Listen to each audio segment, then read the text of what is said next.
नमस्कार, मैं प्रज्ञा आपके सामने फिर उपस्थित हूँ श्रीमद् भगवद गीता के साथ। आप सब लोग ये भली भांति समझते होंगे कि ये कोई साधारण पुस्तक नहीं है। भगवद गीता को पढ़ना या समझना एक सौभाग्य की बात है। ये सौभाग्य जिसको प्राप्त होता है वह दुनिया में समस्त वैदिक ज्ञान तथा समस्त शास्त्रों के अध्ययन को पीछे छोड़ने की क्षमता रखता है। आपके जीवन में कोई भी संशय या शंका या कोई भी समस्या हो, उस सभी का समाधान आपको भगवद गीता में अवश्य प्राप्त होगा।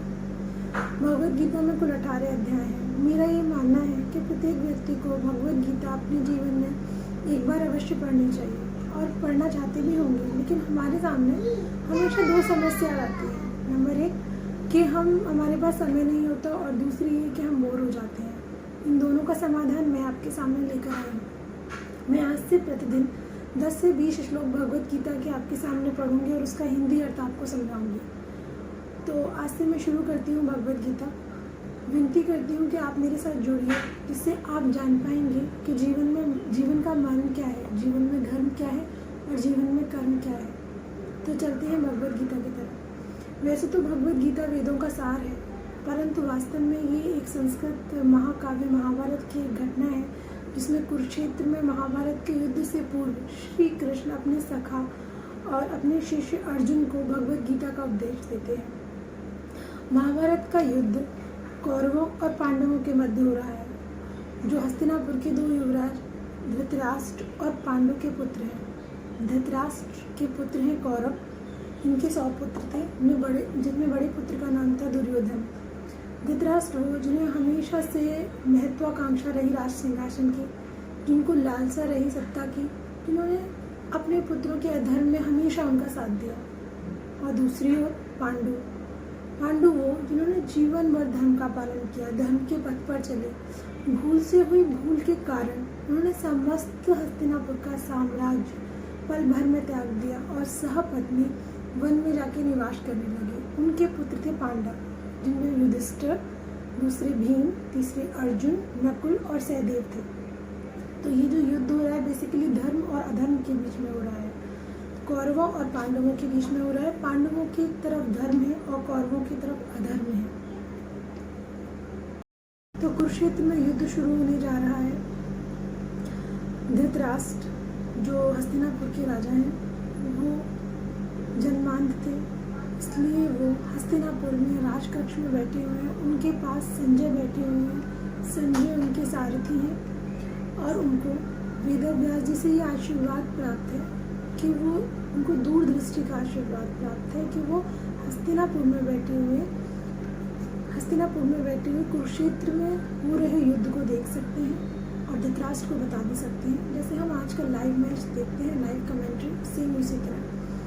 तो पहला जो गीता का श्लोक है वो धृतराष्ट्र पूछ रहे हैं। धृतराष्ट्र उवाच, कुरुक्षेत्र के युद्धस्थल में धृतराष्ट्र उवाच, धर्म क्षेत्रे कुरुक्षेत्रे संवेतायुयुत्सव मामका पांडवाश्चैव किं कुर्वन्त संजय। धृतराष्ट्र ने कहा, हे संजय, धर्म भूमि कुरुक्षेत्र में युद्ध की इच्छा से एकत्र हुए मेरे तथा पांडु पुत्रों ने क्या किया। उन्होंने ये नहीं कहा कि युद्ध स्थल में क्या हुआ। इंसान की जो लैंग्वेज होती है वो बता देती है कि वो क्या चाह रहे हैं। मेरे और पांडु पुत्रों के बीच में क्या हुआ। संजय उवाच, दृष्टा तु पांडवानीकं व्यूढं दुर्योधनस्तदा आचार्यमुपसंगम्य राजा वचनमब्रवीत्।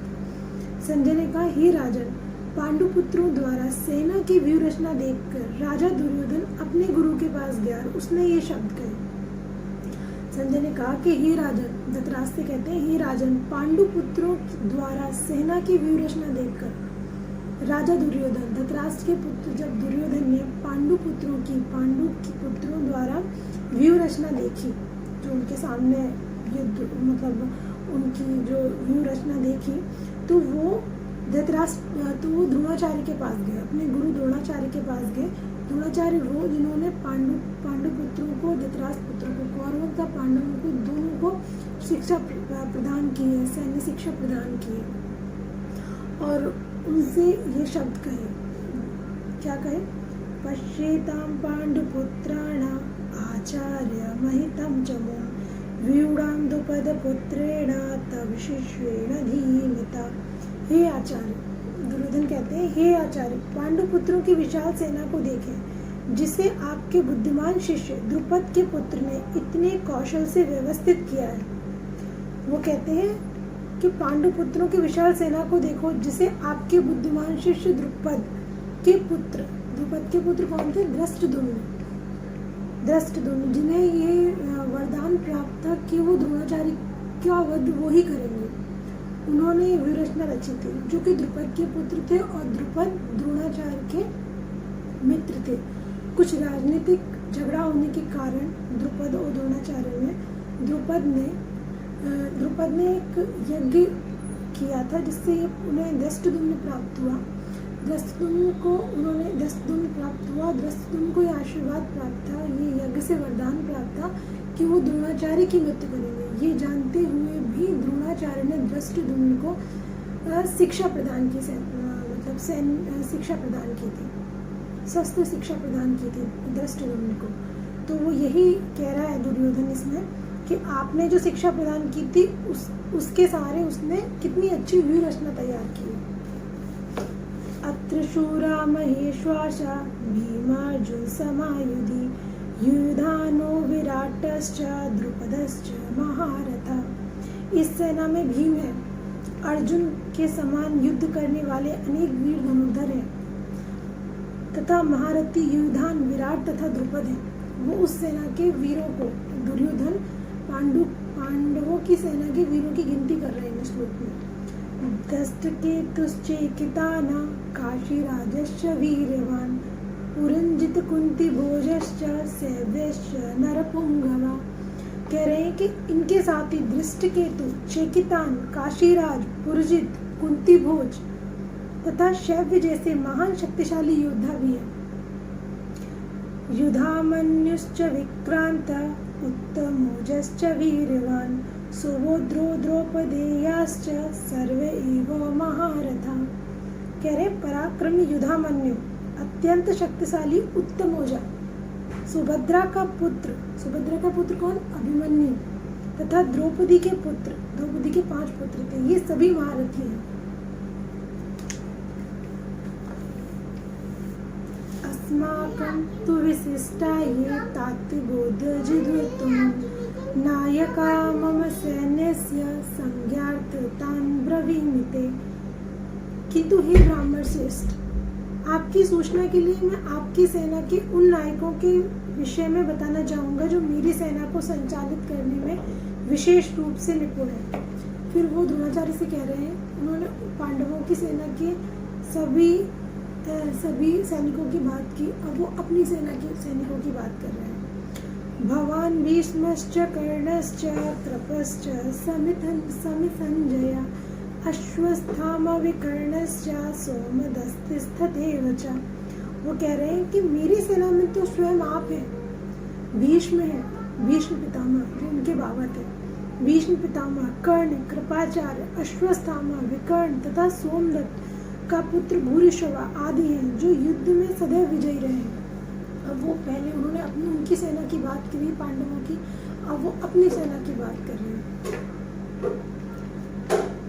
अन्ये च बहवः शूरा मदर्थे व्यक्त जीविता नाना शस्त्र प्रहरणा सर्वे युद्ध विशारदा। ऐसे अनेक वीर भी हैं जो मेरे लिए अपना जीवन त्याग करने के लिए उद्यत हैं। ये विविध प्रकार के हथियारों से सुसज्जित हैं और युद्ध विद्या में निपुण हैं। अपर्याप्तं तदस्माकं बलं भीष्माभिरीक्षितं पर्याप्तं तुदमेतेषां बलं भीमाभिरीक्षितं। हमारी शक्ति अपरिमेय है और हम सब पितामह द्वारा भली भांति संरक्षित हैं। पितामह कौन? भीष्म पितामह की बात कर रहे हैं। जबकि पांडवों की शक्ति भीम द्वारा भली भांति संरक्षित होकर भी सीमित है। वो भीम की शक्ति पर डाउट नहीं कर रहे, लेकिन उनको भीष्म पितामह की शक्ति पर पूर्ण विश्वास है। और वो भी क्यों ना, भीष्म पितामह को इच्छा मृत्यु का वरदान प्राप्त था और वो बहुत बड़े धनुर्धर थे।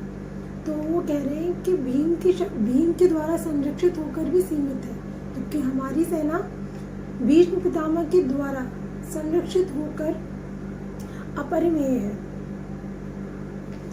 तक आज मैं आपको 10 श्लोक सुनाए हैं मैंने आपको, और उसका हिंदी अर्थ बताया है। तो आगे वाले वीडियो में मैं आपको आगे श्लोक सुनाऊंगी और उनका हिंदी अर्थ बताऊंगी। आशा करती हूँ आपको ये वीडियो पसंद आई होगी। तो आज के लिए बस इतना ही। नमस्कार।